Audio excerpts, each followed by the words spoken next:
1 யோவான் 4:17 அடிப்படையில் கர்த்தருடைய வார்த்தையை தியானித்து கொண்டிருக்கிறோம். தேவன் நம்மை அன்பிலே பரிபூரணப்படுத்துகிற ஆண்டவர். ஆமென். தேவ அன்பிலே நம்மை பரிபூரணப்படுத்துகிறவர். Price the Lord. எழுதியிருக்கிற பிரசங்கத்தை கொஞ்சம் திருப்பி பாருங்க. தேவ அன்பு என்று சொன்னால் விசுவாசமும் இரக்கமுமே தேவ அன்பு. ஆமென். லூக்கா 11:42, மத்தேயு 23:23 இந்த 2 வசனத்தின் அடிப்படையில் எது தேவ அன்பு என்று சொன்னால் இரக்கமும் விசுவாசமே. அந்த தேவ அன்பிலே நாம் பரிபூரணப்பட கர்த்தர் நமக்கு உதவி செய்கிறார். சுபாவ அன்பிலே நாம் பரிபூரணப்பட கர்த்தர் உதவி செய்கிறார். ஆமென். நம்மையும் நமக்கு கொடுத்திருக்கிற உறவின் பந்தங்களையும் நேசிக்கிறதுக்கான ஒரு இருதயத்தை கர்த்தர் தருகிற ஒரு நல்ல தேவனாய் இருக்கிறார். நமக்கு தந்திருக்கிற கணவன், நமக்கு தந்திருக்கிற மனைவி, நம்முடன் பிறந்த சகோதரர்கள், நம்முடைய பிள்ளைகள், ஆமென், நம்முடைய நண்பர்கள், அவர்களை சுபாவ அன்பிலே நாம் நிற்க கர்த்தர் நமக்கு உதவி செய்கிறவர், பரிபூரணப்படுத்துகிறவர். நம்மை நாம் நேசிக்க உதவி செய்கிற ஆண்டவர். அல்லேலூயா.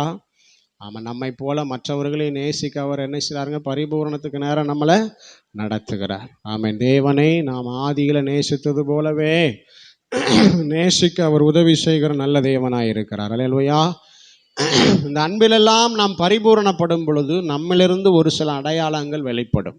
இந்த அன்பிலெல்லாம் நாம் பரிபூரணப்பட்டு கொண்டிருக்கிறோம் என்பதற்கு அந்த அன்பின் அடையாளங்கள் நம்மிலிருந்து வெளிப்படும். அதுதான் ஆண்டவருக்காக நம்மளை பிரயாசப்பட வைக்கும்.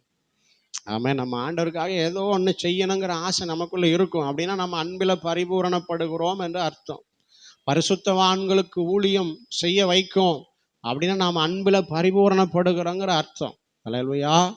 ஊழியக்காரன் அற்பமா? ஊழியக்காரன் என்ன விசேஷமானவனா? அவன் என்ன வானத்தில் இருந்தா குதிச்சுட்டான் அப்படின்னா அன்பிலே நாம் குறைந்து கொண்டிருக்கிறோம் என்ற அர்த்தம். அல்லேலூயா. ஊழியக்காரன் விசேஷமானவன், நம் கர்த்தருடைய தூதன். ஆமென். உன்னை கனப்படுத்த வேண்டும். உன்னை சகல சலக்கரணையோடு சிலாக்கியத்தோடு நாம் பராமரிப்பது நம்முடைய கடமை என்கிற உணர்வு எந்த விசுவாசிகளுக்குள்ள வருகிறதோ அவர்கள் அன்பிலே பரிபூரணப்பட்டு கொண்டிருக்கிறார்கள் என்ற அர்த்தம். அல்லேலூயா. அதை நாம் கடந்த வாரத்தில் தியானித்தோம். அன்பில பரிபூரணப்படுகிற மனுஷன் சத்தியத்தை கை கொள்ளுவான். அன்பில பரிபூரணப்படுகிற மனுஷன் ஒருவரை தாங்கி, ஆமென், தள்ளிவிடாமல் அன்பு செலுத்துவான். அன்பில பரிபூரணப்படுகிற மனுஷன் ஊழியங்களை செய்வான். அல்லேலூயா. அன்புல பரிபூர்ணப்படுகிற மனுஷன் பக்தி விருத்தியை மற்றவர்களுக்குள்ள உண்டாக்குவான்.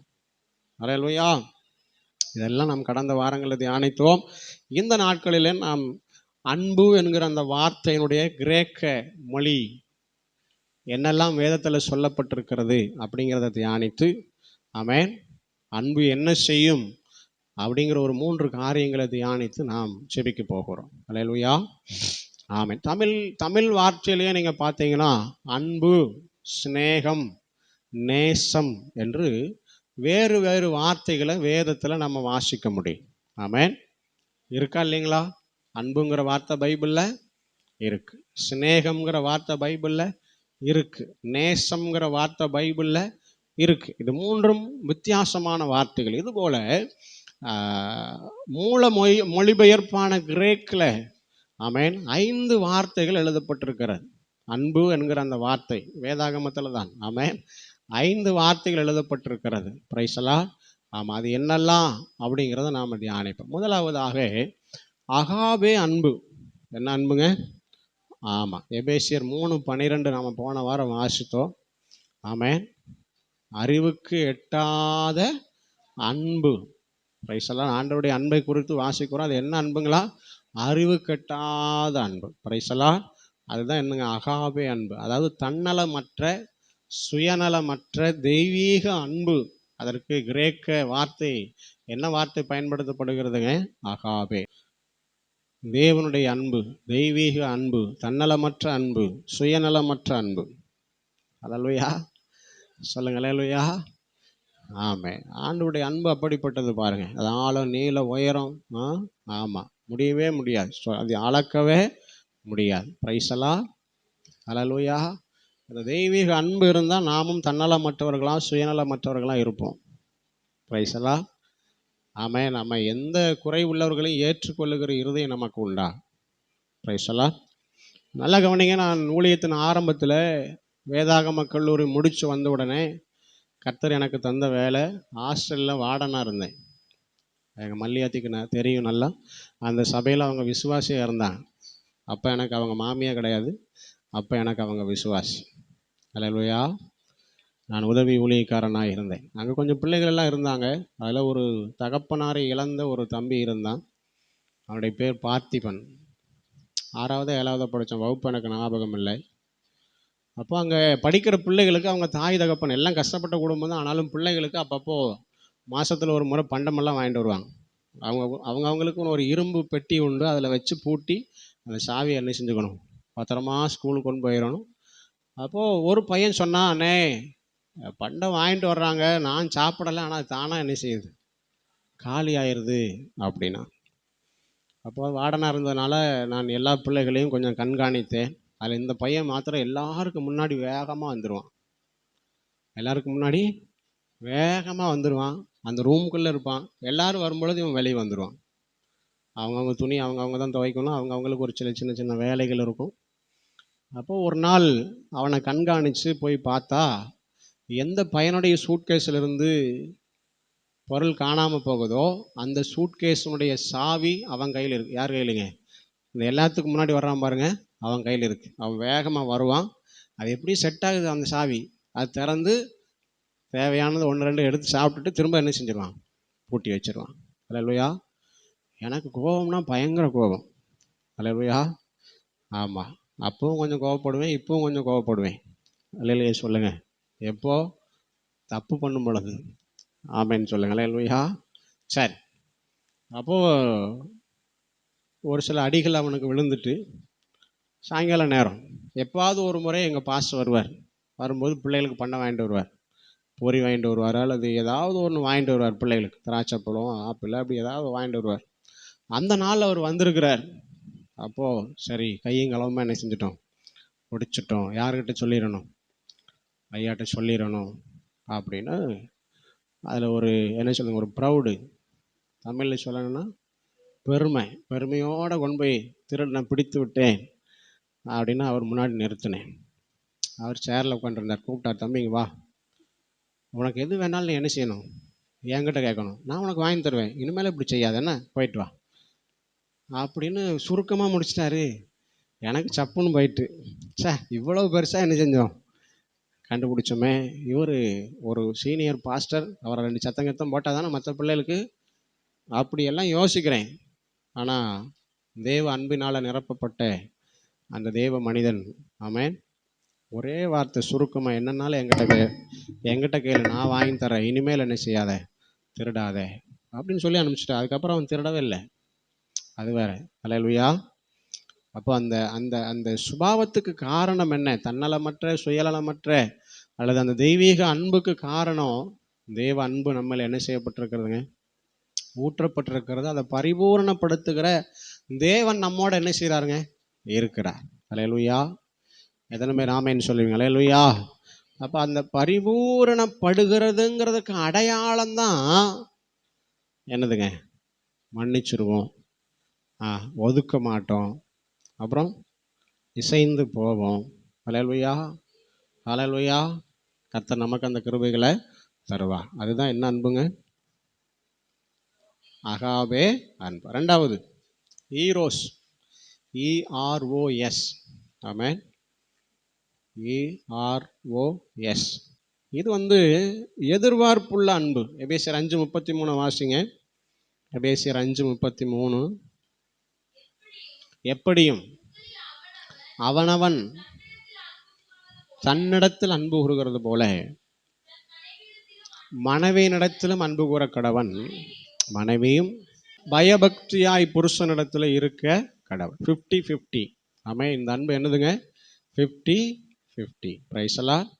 கணவன் மனைவிக்குள்ள இருக்கிற அன்பு, அந்த அன்பை கிரேக்க வார்த்தை எது குறிக்கிறதுங்க, ஈரோஸ் அப்படிங்கிற அந்த வார்த்தை குறிக்கிறது எதிர்பார்ப்புகள் உள்ள அன்பு. அல்லேலூயா. ஆமாம், என் மனைவி என்னை நேசிக்கணும், என் மனைவி எனக்கு அந்த வசனத்தின் அடிப்படையில் பயபக்தியாக இருக்கணும், என் கணவன் என்னை நேசிக்கணும், பராமரிக்கணும், போஷிக்கணும், உடுத்து வைக்கணும் அப்படின்னு ஒரு எதிர்பார்ப்புள்ள அன்பு. 50-50. பிரைஸ் எல்லாம். அல்லேலூயா. இது என்ன வார்த்தைங்க, ஈரோஸ். சரி, மூன்றாவதாக ரோமர் 12:10. ரோமர் 12:10 வாசி. சகோதர சிநேகத்திலே பட்சமாயிருங்கள், முந்திக் கொள்ளுங்கள். இந்த அன்பு என்ன அன்புனா சகோதர சிநேகம். பிலியோ, PHILIA, PHILIA, பிலியோ. தமிழில் பிலியோ, பிலியோ. ஆமாம், இது என்ன சிநேகங்க? சகோதர சிநேகம். அல்லேலூயா. பரிமாறுகிற அன்பு, கனப்படுத்துகிற அன்பு. பிரைசலா. சகோதர சிநேகத்தில் நிலைத்திருங்கள், ஒருவரை ஒருவர். வாசிங்க அந்த வசனத்தை மரபு சார்.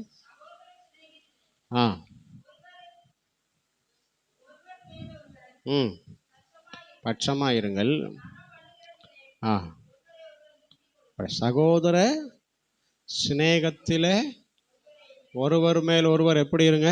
பட்சமா இருங்க. கடிந்து பட்சித்துறாதீங்க. ஹல்லேலூயா. எப்படி இருங்க? கொஞ்சம் பட்சமா இருங்க. பிரைஸலா. ஹல்லேலூயா. ஆமென். ஆமாம், ஒருவர் ஒருவர் என்ன செய்யுங்க? கனம் பண்ணுங்க. இது பிலியோ. பிரைஸலா. அப்படின்னா என்ன அர்த்தம்னா, ஒருத்தரையும் அற்பமாக எண்ணிராதீங்க. ஹல்லேலூயா. ஒருவரையும் அற்பமாக எண்ணிராதீங்க. ஆமாம், ஒருவரும் அற்பமானவர்களும் அல்ல.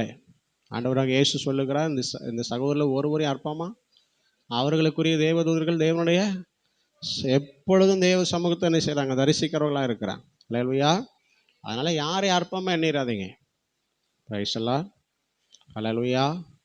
ஆமாம், அது எப்போ வரும்னா, இந்த அன்பு சகோதர சிநேகம் இருந்தால் தான் வரும்.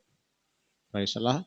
ஆமாம், பிலியோ என்கிற அந்த அன்பு ஆமாம் இருக்கிறவங்க தான் மற்றவங்களை கனம் பண்ணுவாங்க, மற்றவங்கள ஒரு பொருட்டாக நினைப்பாங்க. எல்லாரும் தேவைங்கிற ஒரு எண்ணம் என்ன செய்யும்? வரும். அற்பமாக எண்ணாது இருக்கிற கிருபை என்ன செய்யுங்க? கிடைக்கும். பிரைஸலா. ஒரே சொல்லுங்க. ஆமாம். அடுத்தது ஸ்டோரேஜ். STORGE, storage. இது வந்து குடும்ப அன்பு, தகப்பன் பிள்ளைக்கு இருக்கிற அன்பு. அல்லேலூயா. தகப்பன் பிள்ளைக்கு இருக்கிற அன்பு 70-30ன்னு வச்சுக்கலாம். தாய் தகப்பன் 70%, பிள்ளைகள் 30% அன்பு செலுத்துறவங்களாம் இருப்பாங்க. அல்லேலூயா. ஒரு வயதான தகப்பனார் ரொம்ப வயசாயிட்டு ஒரு காரியத்தை குறித்து மகனிடத்தில் கேட்கிறார். அவரும் விளக்கம் சொல்கிறாரு, ஆனால் இவருக்கு புரியல. வயசாகும் போது கொஞ்சம் புரியாது. அப்படி தானே இல்லைங்களா? அப்படி தானே இல்லைங்களா? ஆமாம். அவர் திரும்ப திரும்ப ஒரு 2 தடவை கேட்ட உடனே அந்த பையனுக்கு என்ன வந்துட்டுங்க? கோபம் வந்துட்டு. எத்தனை தடவை சொல்ல? உங்களுக்கெல்லாம் எத்தனை தடவை சொன்னாலும் என்ன செய்யாது? புரியாது. சத்தமில்லாமல் இருங்க அப்படின்னு சொன்னார். அப்போ அவர் கூப்பிட்டு சொன்னார், நீ சின்ன குழந்தையா இருக்கும்போது ஒரு முறை நம்ம வீட்டு மதில் சுவரில் ஒரு பறவை என்ன செஞ்சுது? நின்றுச்சு. அந்த பறவையோட பேரை நான் சொன்னேன், உனக்கு வாயிலே என்ன செய்யலை? வரல. திரும்ப திரும்ப என்னென்னு என்கிட்ட கேட்டேன். நான் நீ கேட்குற வரைக்கும் என்ன செஞ்சேன்? சொல்லிகிட்டே இருந்தேன்.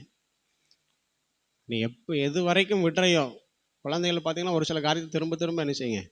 கேட்டே இருக்கும். என்னப்பா என்னப்பா, அது என்னப்பா, அது என்னம்மா, அது என்ன பாட்டி அப்படின்ட்டே இருக்கும். இல்லையா? அப்போது இந்த அன்பு என்னதுங்க? ஸ்டோரேஜ். 70-30 அவ்வளோதான். நீங்கள் பிள்ளைகள் இடத்துல 100% அன்பை எதிர்பார்க்க வாய்ப்பு இல்லை. ஒரு 30% தான் கிடைக்கும். இல்லையா? நீங்களே யோசிங்களே, பக்கத்திலே இருப்பாங்க அம்மா வீடு அப்பா வீடு. நீங்களே முதல்ல மாதிரி என்ன செய்ய முடியாது.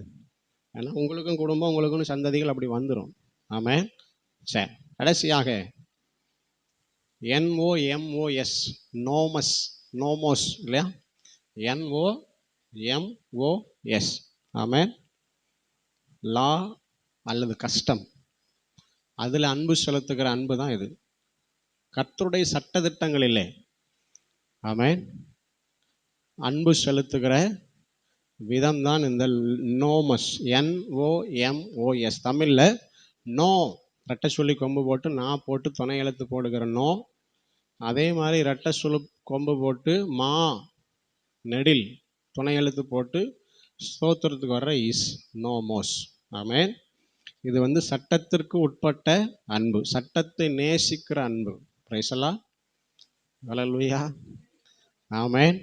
சரி, இப்போ உதாரணமாக நாம் வண்டியை எடுத்து ரோட்டில் ஓட்டும் பொழுது எந்த பக்கம் ஓட்டணும்?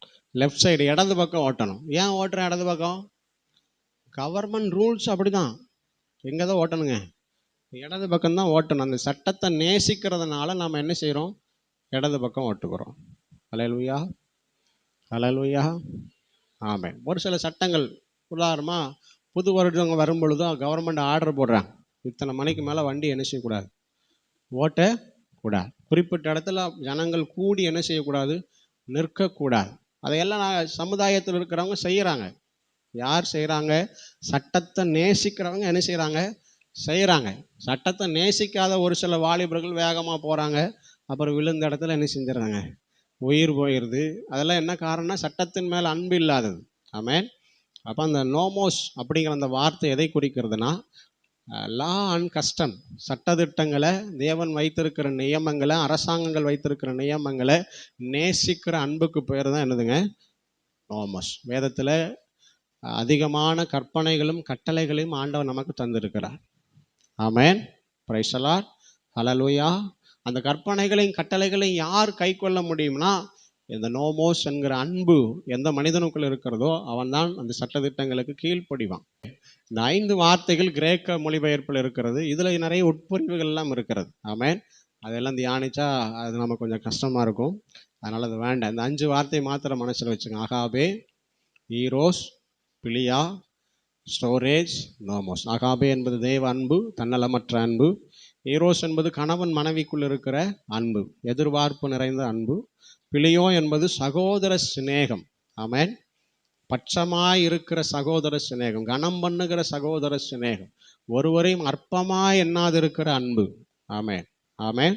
அடுத்து ஸ்டோரேஜ், குடும்பங்களிலே பெற்றோருக்கும் பிள்ளைகளுக்கும் இருக்கிற அன்பு. இது 70-30ங்கிற இதில் தான் இருக்கும்.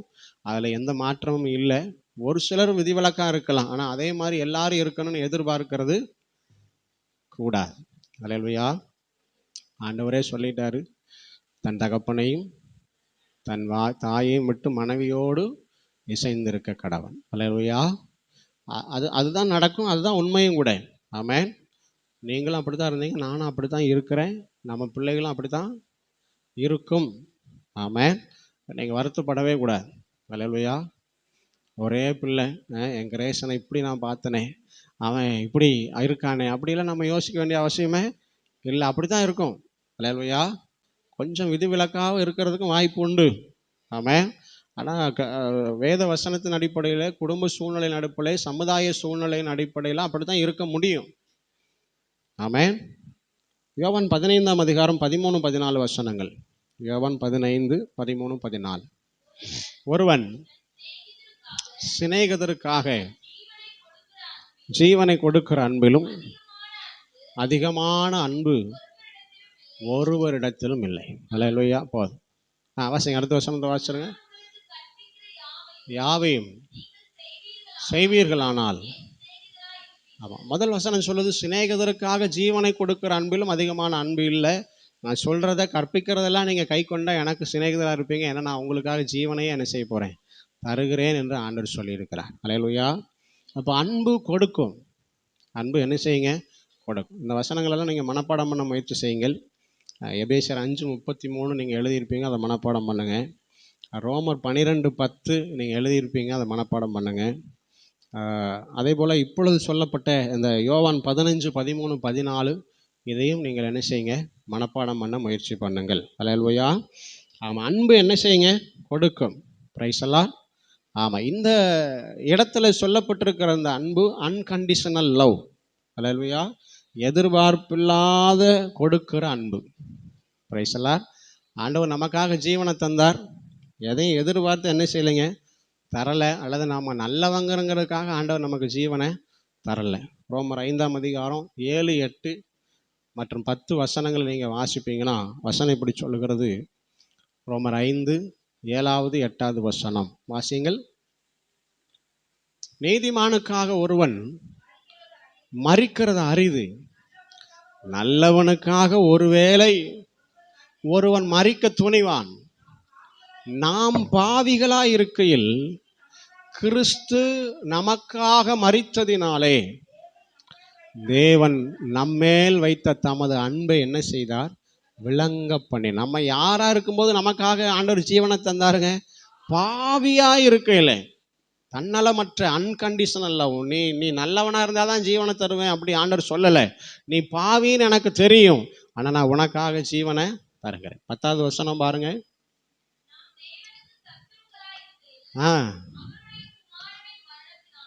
பிரைஸ் எல்லாம். நாம் யாரா இருந்தோங்க?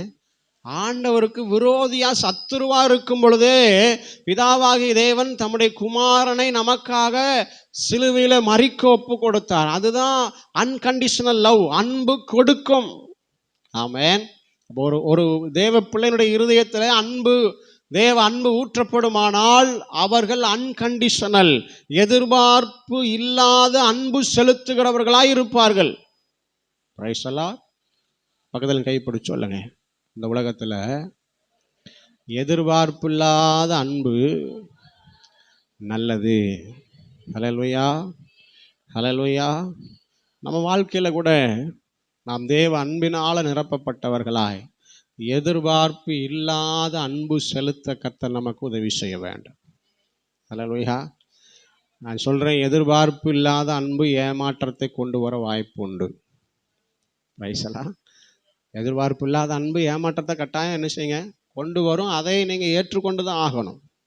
ஹல்லேலூயா, ஆமென். ஆண்டவர் ரொம்ப நல்லவர். பிரைஸ் எல்லாம். எதிர்பார்ப்பு இல்லாமல் செய்கிற அந்த உதவி அவமானத்தையும் ஏமாற்றத்தையும் கொண்டு வரும். அதை நாம் ஏற்றுக்கொள்ள வேண்டும். தேவன் அப்படித்தான் நமக்கு உதவி செய்தார். தேவன் அப்படித்தான் நம்ம மேல அன்பு செலுத்தினார். ஆமென். நாம் அவருக்கு 100% 100% அவருக்கு உகந்தவர்களாக இருக்கிறோமா?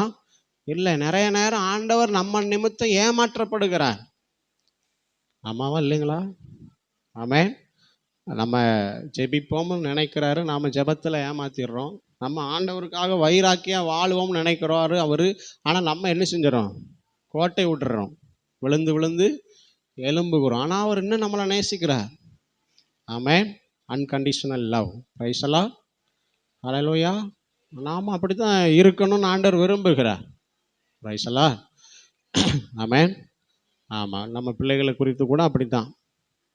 ஆமாம். 10வது நல்ல மார்க் வாங்குவாங்க, அப்புறம் 11 நல்ல மார்க் வாங்குவாங்க, 12 நம்ம எதிர்பார்க்கிற எதிர்பார்ப்பு கிடைக்கலைங்கிறதுக்காக நம்முடைய அன்பு மாறாது, மாறக்கூடாது. நம்மளால் முடிஞ்சதை நம்ம செஞ்சுட்டே இருப்போம். அவங்களால முடிஞ்சதை அவங்க வாழ்க்கையை அமைத்து கொள்ள வேண்டியது அவங்க கையில் தான் இருக்கு. ஆமென் சொல்லுங்க. ஹல்லேலூயா.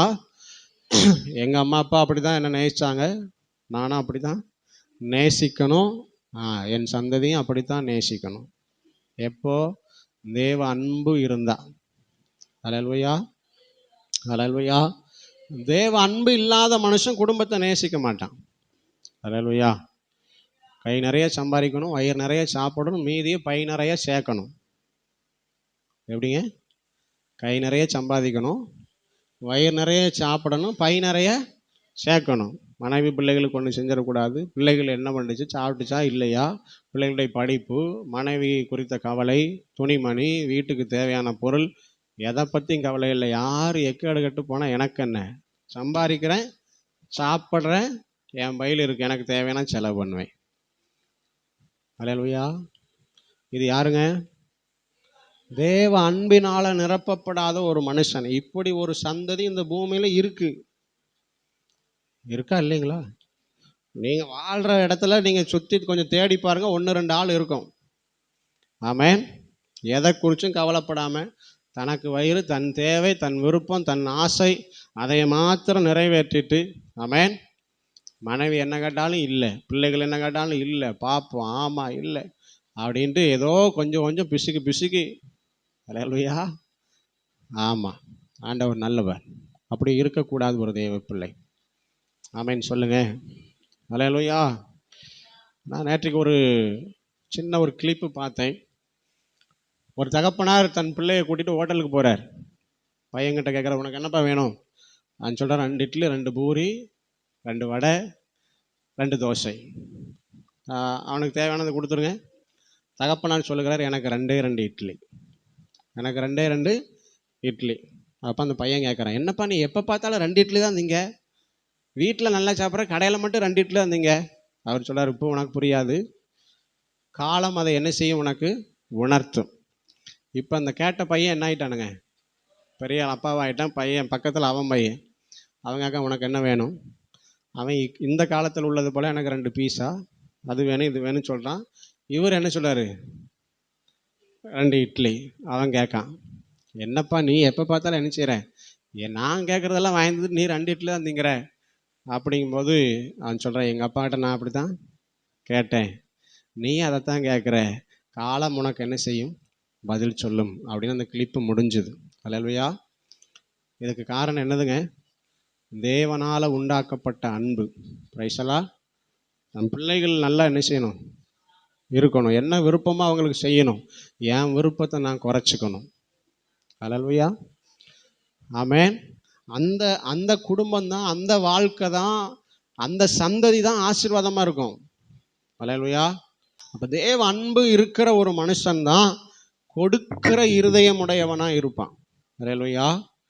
அதுவும் நாம் இப்போ பார்த்த பார்த்தீங்களா, குடும்பத்தை நேசிக்கிற இருதயம் தேவ அன்பு இருந்தால் தான் இருக்கும். Price the lord. ஆமென் சொல்லுங்க.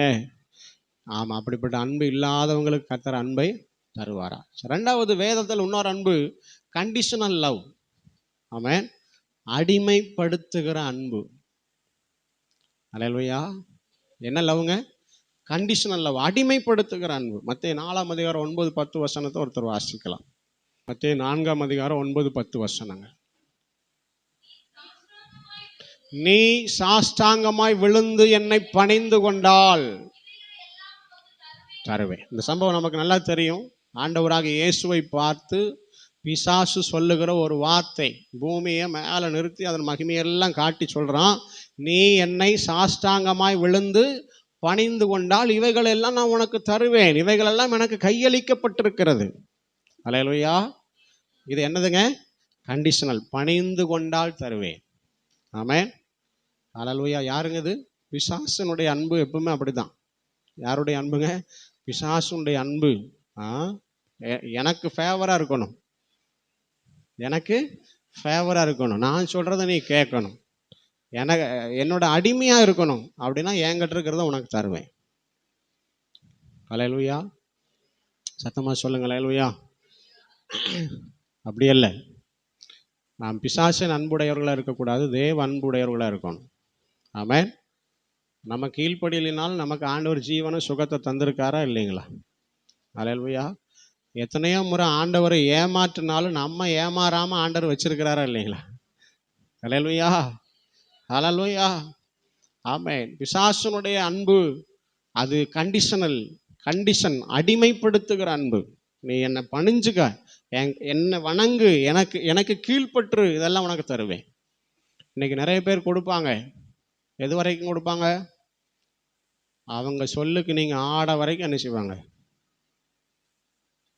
கொடுப்பாங்க. அல்லேலூயா. தேவ நியமம், தேவனுடைய வார்த்தை, தேவனுடைய சத்தியம் அப்படிங்கிற ஒரு சூழ்நிலைக்கு போகும்போது அவங்க கொடுக்கறத என்ன செஞ்சிருவாங்க, நிறுத்திடுவாங்க. அல்லேலூயா. சத்தமாக சொல்லுங்க அல்லேலூயா.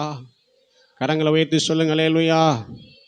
இன்னைக்கு நம்ம கொஞ்சம் யோசிச்சு பார்ப்போம், நாம எதற்காக கொடுக்கிறோம். தேவனை போல தேவ அன்பினால கொடுக்கிறோமா, அல்லது பிசாசு மாதிரி நம்ம என்ன சொன்னாலும் இருந்தாலும் என்ன செய்யும், கேட்கும், அல்லது இவங்களை நம்ம கொடுத்து என்ன செஞ்சிருவோம், அடிமைப்படுத்தி வச்சிருவோம், நம்ம கையில் ஆடுகிற ஒரு பொம்மையா நிறுத்திடுவோம் அப்படின்னு கொடுக்கிறோமா, அல்லது நமக்கு கொடுக்கிறவர்கள் எப்படி இருக்காங்க, அவங்க நோக்கம் என்ன, நம்ம யோசிச்சு பார்க்கணும். தேவனை போல அன்பின் மிகுதியில் கொடுத்தாங்கன்னா அதை நம்ம ஏற்றுக்கொள்ளணும். நம்மளை அடிமைப்படுத்த கொடுக்குறாங்கன்னா அதற்கு நாம் நம்மை விட்டு விடக்கூடாது. ஆமென் சொல்லுங்க. அல்லேலூயா. தேவன் மாத்திரமல்ல, பிசாசும் கொடுப்பாங்கிறத நம்ம மறந்துடக்கூடாது. அல்லேலூயா. நமக்கு வருகிற ஆசீர்வாதம் தேவனிடத்திலிருந்து மாத்திரம்தான் வரும் அப்படின்னு நீங்கள் நினச்சிடாதீங்க. நமக்கு வருகிற ஆசீர்வாதங்களும் நன்மைகளும் பிசாசு நம்மை அடிமைப்படுத்த கூட தருவான். ஆமென். ஹல்லேலூயா. சத்தமா சொல்லுங்க ஹல்லேலூயா. அதனால அடிமைப்படுத்துகிற அன்புக்கு நாம அடிமைப்பட்டு விட கூடாது. ஆமென். தேவ அன்பிலே கொடுக்கிற ஆசீர்வாதங்களை, தேவ அன்பினால கொடுக்கிற நன்மைகளை நாம் பெற்றுக்கொள்ளலாம். அதுல எந்த தவறும் கிடையாது. ஆமென் சொல்லுங்க. ஹல்லேலூயா. ஹல்லேலூயா. ஆமா. அதனால நம்ம நம்ம கூட பழகுகிறவர்கள், நமக்கு கொடுக்கிறவர்களை நாம கொஞ்சம் சிந்தித்து பார்ப்போம். அவருடைய நோக்கம் என்ன? எந்த நோக்கத்துல நமக்கு அதையே கொடுக்குறாங்க? ஆமென். ஹல்லேலூயா. பாருங்க, நான் ஊழியம் செய்யும் பொழுது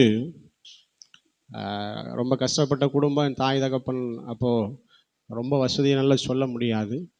குறைவோடு தான் நான் ஊழியம் செய்தேன். நல்ல சோப்பு, குளிக்கிறதுக்கு சோப்பு இருக்காது, உடுத்துறதுக்கு நல்ல ட்ரெஸ் இருக்காது. அங்கங்கே கிழிஞ்ச பழைய ட்ரெஸ் போட்டு தான் ஆரம்ப நாட்களில் ஊழியம் செய்தேன். அப்போ அந்த சபையில் இருக்கிற ஒரு இன்ஜினியருடைய மகன், லண்டனில் படிக்கிறவர், லண்டனில் வேலை செய்கிறாரு. படிக்கார வேலை செய்கிறார தெரியல. ஆனால் அவர் ஒரு நாள் கேட்டார், பிரதர், நீங்கள் எப்போ பார்த்தாலும் பழைய ட்ரெஸ்ஸே போடுறீங்க, நான் என்கிட்ட இருக்கிற ட்ரெஸ்ஸை தரேன், ஆனால் அது புதுசு கிடையாது, பழசு தான், ஆனால் இதை விட கொஞ்சம் நல்லா இருக்கும், பெட்டராக இருக்கும், நீங்கள் போட்டுக்குவீங்களா அப்படின்னார். ஹல்லேலூயா. சொல்லுங்கள் ஹல்லேலூயா. அப்போ அந்த கொடுக்கிறதனுடைய நோக்கம் என்ன? நாம் இருக்கிறத விட இன்னும் கொஞ்சம் சிறப்பாக இருக்கணும் அப்படிங்கிற அன்பினால என்ன செய்கிறாங்க? கொடுக்குறாங்க. அப்படி அன்பினால கொடுக்கிற காரியங்களை நாம் கட்டாயம் என்ன செய்யலாங்க? ஏற்றுக்கொள்ளலாம். ஆமென். நம்மை அடிமைப்படுத்துகிறதற்குன்னு ஒரு சிலர் கொடுப்பாங்க. ஆமென். அவங்கக்கிட்ட நீங்கள் என்ன சொன்னாலும் கேட்க மாட்டாங்க. நீங்கள் சொல்கிறத அவங்க கேட்க மாட்டாங்க. அவங்க சொல்கிறத மட்டும் நீங்கள் கேட்கணும். அவங்க என்ன சொல்கிறாங்களோ அதை கேட்கணும். நீங்கள் சொல்கிறது எதையுமே அவங்க கேட்க மாட்டாங்க. அது என்ன அன்புங்க? அடிமைப்படுத்துகிற அன்பு, அல்லது பிசாசனுடைய அன்பு. வசனத்தின் அடிப்படையில் நான் சொல்லுகிறேன். ஆமென். அப்போது நாம் கொடுக்கிறதையும் நம்ம யோசிக்கணும், நமக்கு கொடுக்கிறவர்களையும் நாம் யோசிக்கணும். ஆமென். நாம் கொடுக்கறது அன்பின் நிமித்தமாக கொடுக்கணும், அடிமைப்படுத்த கொடுக்க கூடாது. நமக்கு கொடுக்கிறவர்களை அன்பின் நிமித்தமாக கொடுக்கணும், நம்மை அடிமைப்படுத்த கொடுத்து அதை வாங்கக்கூடாது. ஆமென் சொல்லுங்க. ஹல்லேலூயா. ஆமாம். அதனால் நமக்கு தேவ அன்பு பெருகுவதாக, பிசாசின் அன்பு ஒருபோது நம்மக்கிட்ட வராமல் இருப்பதா. ஹல்லேலூயா. அது ஒரு வேளை உடன்பிறப்புகளாக இருக்கலாம், உடன் விசுவாசிகளாக இருக்கலாம், உடன் வேலை செய்கிறவங்களாக இருக்கலாம். ஹல்லேலூயா. உறவுகளாக இருக்கலாம், சொந்த பந்தங்களாக இருக்கலாம். எதை கொடுத்தாலும் அன்பின் நிமித்தம் கொடுப்போம், அடிமைப்படுத்த கொடுக்காது இருப்போம். எதை பெற்றுக்கொண்டாலும் அன்பின் நிமித்தம் வாங்குவோம். அடிமைப்படுத்த கொடுக்குறாங்கன்னா வேண்டாம் நீங்களே வச்சுக்கோங்க அப்படின்னு சொல்கிற தைரியம் நமக்கு இருக்கட்டும். ஹல்லேலூயா. இன்றைக்கி அநேக இடங்களில் சத்தியத்திற்கு விரோதமாய் ஊழியம் செய்யும் பொழுது நிறைய கிடைக்கும். வசனத்துக்கு விரோதமாக பிசாசுகிட்ட ஆண்டவர் என்ன சொன்னார்? உன் தேவனாக கர்த்தர் ஒருவரையே பணிந்து கொள்ளுவாயாக என்று வேதத்தில் எழுதி இருக்கிறதே. ஆமென். வசனத்தின் அடிப்படையில் பிசாசுக்கு எதிர்த்து நின்ற பொழுது அவன் ஓடி போனான். இன்றைக்கு அநேக விசுவாசிகள், அநேக ஊழியர்கள், ஆமென், வசனத்திற்கு அல்லது தேவனுடைய வார்த்தைக்கு, தேவனுக்கு முக்கியத்துவம் கொடுக்காமல் தனக்கு நன்மை வரும், ஆசீர்வாதம் வரும் என்பதற்காக, ஆமென், உபதேச மாற்றங்கள் இருந்தாலும் அல்லது தேவனுக்கு பிரியமில்லாத காரியங்களாக இருந்தாலும் நமக்கு கிடைக்கும், நன்மை வருங்கிறதுக்காக தங்களை விட்டு கொடுத்து ஏமாந்து போகிறார்கள். ஹல்லேலூயா. ஹல்லேலூயா. ஆமாம், நீங்கள் புரிந்து கொள்வீர்கள் என்று நம்புகிறேன். எனவே நீங்கள் செலுத்துகிற அன்பையும் உங்களுக்கு செலுத்தப்படுகிற, மற்றவர்களால் செலுத்தப்படுகிற அன்பையும் கொஞ்சம் நிதானித்து பாருங்கள். கர்த்தர் அந்த கிருபையை உங்களுக்கு தருவாரா. கடைசியாக, அடிமைப்பட அன்பு கூறக்கூடாது. நோட்டில் எழுதுறீங்களா? அன்கண்டிஷனல் லவ், தன்னலமற்ற அன்பு. ரெண்டாவது கண்டிஷனல் லவ், அடிமைப்படுத்துகிற அன்பு. மூன்றாவது அடிமைப்பட அன்பு கூற அல்லது இரக்கம் காட்டக்கூடாது. நம்ம காட்டுற அன்பினால நம்ம அடிமைப்பட்டுருவோம். நம்ம காட்டுற இரக்கத்தினால நாம என்ன செஞ்சிருவோங்க? அடிமைகளை என்ன செஞ்சிருவோம்? மாறிடுவோம். அதற்கு உதாரணமாக ஒரு வசனத்தை வாசிப்போம். நீதிமொழிகள் 22ஆம் அதிகாரம் 26, 27 வசனங்கள். கை அடித்து உடன்பட்டு கடனுக்காக பிணைப்படுகிறவனில் ஒருவனாய் ஆகாதே. செலுத்த உனக்கு ஒன்றுமில்லாதிருந்தால். இந்த வசனம் என்ன செய்யுதுங்க? கடன் அவன் வாங்கல, கடன் அவனுக்காகவும் வாங்கல, இரக்கத்தினால அன்பினால கையடித்து உடன்பட்டு கடனுக்கு ஜாமீன் தான் போட்டிருக்கு. அல்லேலூயா. அல்லது கடன் வாங்கி இறக்கப்பட்டு மற்றவங்களுக்கு அன்பின் நிமித்தமாக கொடுத்துருக்கு. இப்போ என்னாச்சு? கொடுக்கறதுக்கு உனக்கும் ஒன்று இல்லாத போது. ஏன்னா வாங்கினவன் நிச்சயமாக தரமாட்டான். அல்லேலூயா. ஏன்னா அவனுக்கு ஏற்கனவே பல லட்சம் கடன் இருக்குது. அதில் நீ இப்போ 1 லட்சம் 2 லட்சம் வாங்கி கொடுத்து அவன் எங்கேருந்து கட்டுவான்? அவன் நிச்சயம் தரமாட்டான். அப்போ யார் தான் கொடுக்கணும்? வாங்கி கொடுத்து நீங்கள் தான் கொடுக்கணும். வாங்கி கொடுக்குற உங்களுக்கு அதற்கு என்ன இல்லை?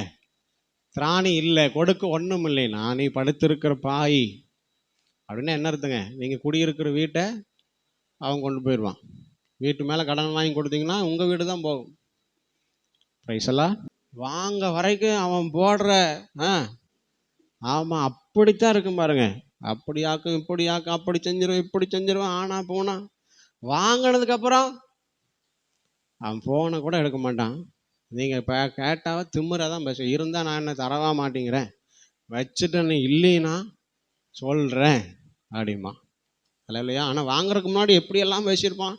எப்படியாவது தந்துடுறேன், இதுலேருந்து தந்துடுவேன், அதுலேருந்து தந்துடுவேன், அப்படி செஞ்சிருவேன் இப்படி செஞ்சிருவேன், வயிற்ற கட்டி வாயை கட்டி டாய் டோய். வாங்கினதுக்கப்புறம் அப்போ யார் கொடுக்கணும்?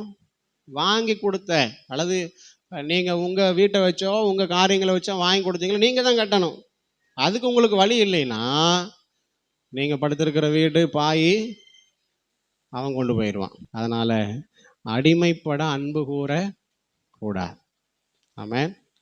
அது உங்களுடைய பாலிய சிநேகிதனாக இருக்கலாம், சின்ன வயசுலேருந்து நண்பனாக இருக்கலாம், கூட பிறந்தவங்களாக கூட இருக்கலாம், அக்கா தங்கச்சியோ அண்ணன் தம்பியோ.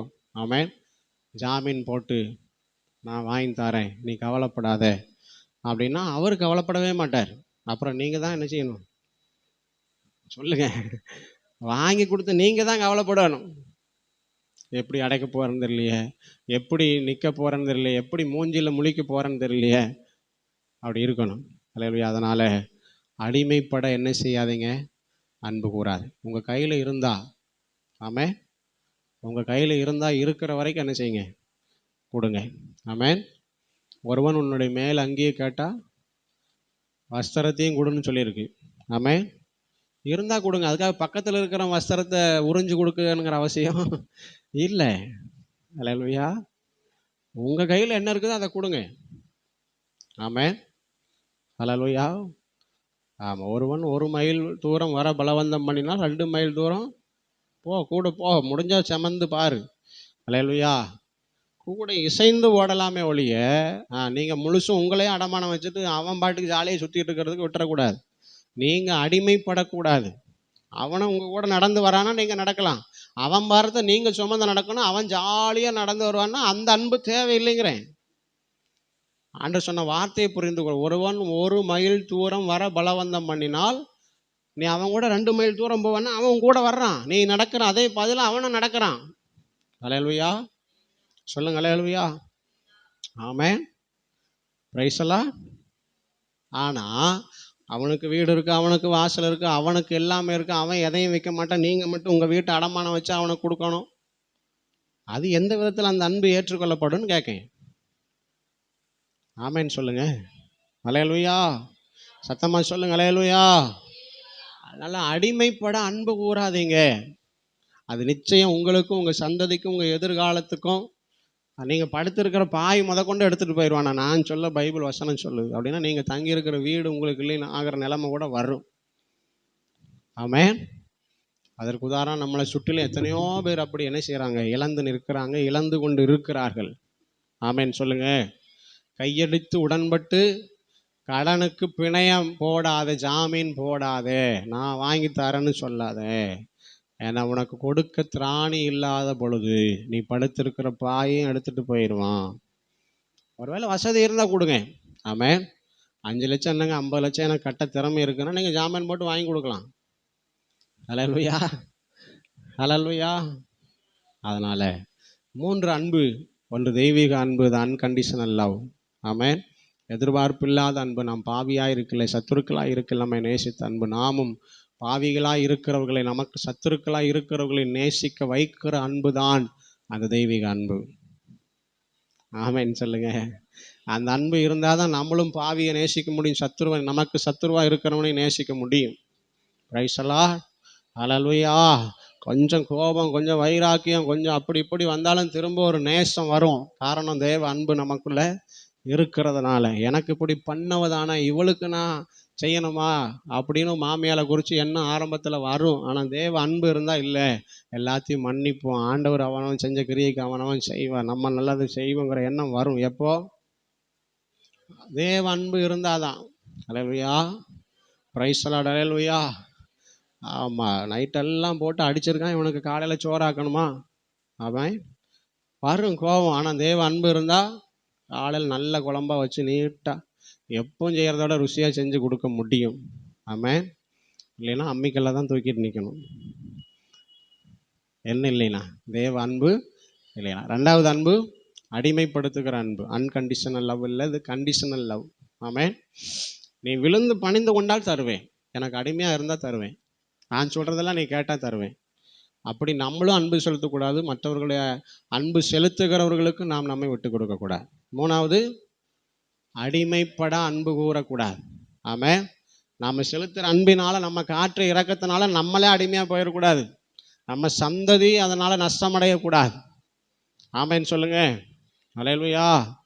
ஆமாம். அதனால் யோசிக்கணும், ரொம்ப ரொம்ப நிதானித்து யோசித்து செய்யணும். ஆமேன், ஹல்லேலூயா. ஆமாம். ஜாமீன் போட்டு எதையுமே செய்யக்கூடாது, அல்லது யாருக்கும் ஜாமீனே போடக்கூடாது. ஜாமீன் போடுறீங்கன்னா அந்த அந்த தொகையை செலுத்துறதுக்கு உங்களுக்கு திராணி இருந்தால் ஜாமீன் போடணும், அல்லது அந்த தொகையை செலுத்துறதுக்கு உங்களுக்கு திராணி இருந்தால் நீங்கள் வாங்கி கொடுக்கணும். நீ வா, நான் வாங்கி தரேன், ஹல்லேலூயா, நீ வா, நான் கையெழுத்து போடுறேன் அப்படின்னா முதல்ல உட்காந்து யோசிச்சுருங்க, இந்த அமௌண்ட் என்னால் கட்ட முடியும் அப்படின்னா நீங்கள் தாராளமாக வாங்கி கொடுக்கலாம். ஹல்லேலூயா. அந்தளவுக்கு நம்ம ஏன் போகணுங்கிறேன். ஆமாம். நான் சொன்ன மாதிரி நம்ம செமக்கணும், அவன் ஜாலியாக சுற்றணுன்னா எதுக்கு அந்த அன்புன்னு கேட்கேன். ஹல்லேலூயா. நாம் நமக்குள்ளதை அடமானம் வைக்கணும், அடிமைப்படுத்தணும். அவனுக்குள்ளதை அவன் சொந்தமாக ஒன்றும் செய்யாமல் வச்சுருப்பான். அப்படிங்கிறது அந்த அன்பு எதுக்கு? அப்படி ஒரு அன்பு அவசியம் இல்லை. அப்படி ஒரு அன்பு ஆண்டவர் அங்கீகரிக்கிறதும் இல்லை. அதனால தான் வசனத்தில் எழுதி வச்சிருக்கிறார். அப்படி பிணை போடுறதுக்கு ஆள் நிறையா இருக்குது, நீ அதில் ஒரு ஆளாக மாறிடாதே. ஹல்லேலூயா. நம்ம எல்லாரும் எழுந்து நிற்போம். கர்த்தர் நம்மை ஆசீர்வதிப்பாராக. தேவன் நம்மை எழும்ப பண்ணுகிறவர். ஆமென். நிச்சயமாகவே நம்ம எழுந்து நிமிர்ந்து இருக்க செய்கிற தேவன். ஆமென். இஸ்ரவேல் ஜனங்கள் அடிமைத்தனத்தில் இருந்த பொழுது அவர்களை நிமிர்ந்து நடக்க பண்ணினவர் நம்மை நிமிர்ந்து நடக்க பண்ணுவாராக. அவர் பலத்தை நாடுவோம், அவர் நிச்சயம் நம்மை பலப்படுத்துவார். சோமல்லங்கள் அன்பின் ஆண்டவரே, இந்த ஆசீர்வாதமான ஆராதனை நாளில் முடிவில் நிற்கிறோம். அவன் பாட, துதிக்க, ஆராதிக்க, உங்கள் வார்த்தைகளை தியானிக்க எங்களுக்கு உதவி செய்தீங்க. ஆமேனப்பா. அன்பினால் எங்களை நிரப்புங்க. அடிமைப்படுத்துகிற அன்பல்ல, அடிமைப்படுத்துகிறதற்காக செலுத்தப்படுகிற அன்பல்ல, தேவ அன்பு எங்களை நிரப்பட்டோம். ஆண்டவரே, கொடுத்த கரங்களை ஆசீர்வதிங்க. கொடுத்த ஒவ்வொரு கரங்களையும் கர்த்தர் கண்ணோக்கி பார்த்துருக்கிறீங்க. தங்கள் ஐஸ்வர்யத்தில் கர்த்தருக்காக கொடுத்துருக்குறாங்க, கர்த்தருடைய ஆலயத்தின் பராமரிப்புக்காக கொடுத்துருக்குறாங்க. இந்த மாதம் முழுவதும் தேவனே உம்முடைய ராஜ்யத்தை, உம்முடைய ஊழியத்தை நேசித்து கொடுத்துருக்குறாங்க. காணிக்கையாய், இந்த சுமபாகமாய், இப்படி அரிசியாய், ஆண்டவரே கர்த்தருடைய ஆலயத்தில் ஆகாரம் உண்டாயிருக்கும்படியாய் அநேகர் தங்களை கொடுத்துருக்குறாங்க, உழைப்பு கொடுத்துருக்குறாங்க, உங்களுக்காக ஊழியத்திற்காக ஜெபித்திருக்கிறார்கள், பிரயாசப்பட்டிருக்கிறார்கள். பிரயாசம் மறந்து விடுகிற அநீதி உள்ள தேவன் அல்லவே. கர்த்தருடைய பிரயாசத்துக்கும் பலன் கொடுப்பீரா. இன்னும் தேவ ராஜ்யத்துக்கிட்ட தோல் கொடுக்கிற கிருபைகளை கட்ட தருவீரா. இப்பொழுது கொடுத்திருக்கிறதை பார்க்கலாம் பல 1000 மடங்கு கர்த்தருக்காக கொடுக்கிற கரங்களாய் ஆசீர்வதிப்பீராக. குறைவுகள் இயேசுவ நாமத்தில் நிறைவாகட்டும்.